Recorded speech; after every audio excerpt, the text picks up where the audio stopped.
डाळिंब खाल्ल्याने आपल्या शरीराला खूप फायदे मिळतात. ते विटॅमिन सी आणि बीचा उत्तम स्रोत आहे.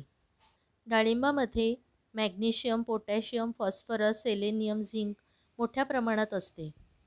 चला तर मग या बहुगुणी डाळिंबाच्या ज्यूसची रेसिपी आज आपण बघूया. डाळिंब सोलणे ही सुद्धा एक किचकट प्रक्रिया आहे. त्यामुळे सोप्या पद्धतीने डाळिंब कसं सोलायचं हे सुद्धा आपण बघूया. डाळिंबाच्या वरच्या भागावर जिथे उंचवटा आहे तिथे गोलाकार कट करून घ्यावे.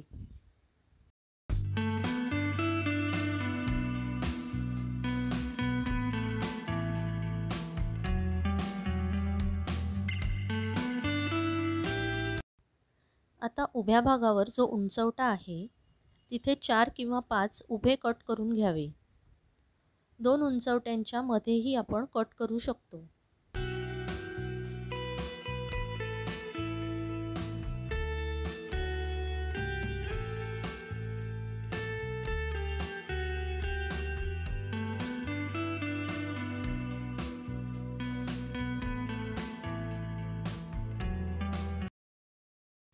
अशा प्रकारे वरचे साल सहज निघते.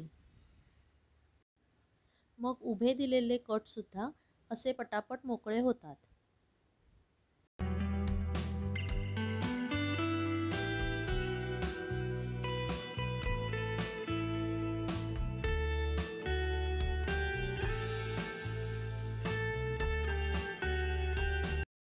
या कट केलेल्या डाळिंबाचे 2 मिनिटात दाणे काढून होतात. ज्यूस करण्यासाठी 2 मीडियम आकाराच्या डाळिंबाचे दाणे मी घेतले आहेत. ते निवडून काही खराब झालेले दाणे असतील तर ते काढून टाकावे. सगळे दाणे मिक्सरला लावावे. सगळ्या बिया क्रश होऊ नयेत म्हणून चालूबंद करत ब्लेंड करावे.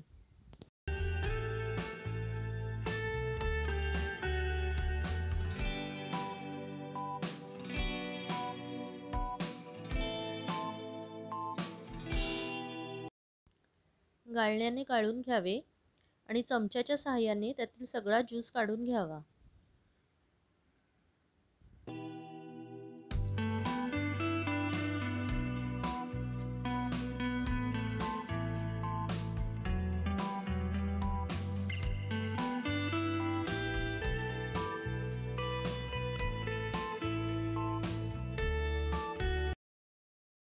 अर्धा ग्लास पाणी घालून पुन्हा एकदा ब्लेंड करून घेऊया.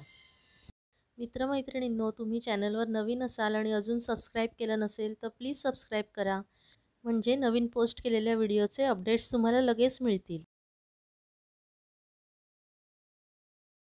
अशा प्रकारे डाळिंबातला पूर्ण रस आपण काढून घेतला आहे.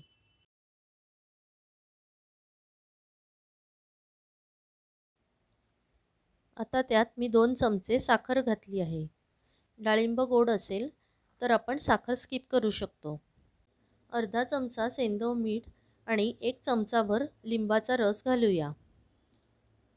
सेंधव मीठ आणि लिंबामुळे रसाला खूप छान चव येते. 2 मीडियम आकाराच्या डाळिंबाचा साधारण 1.5 ग्लास रस झाला.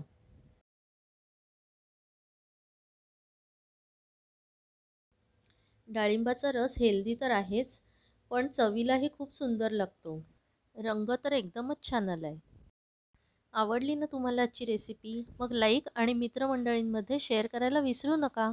चला तर मग पुन्हा भेटू पुढच्या व्हिडिओमध्ये.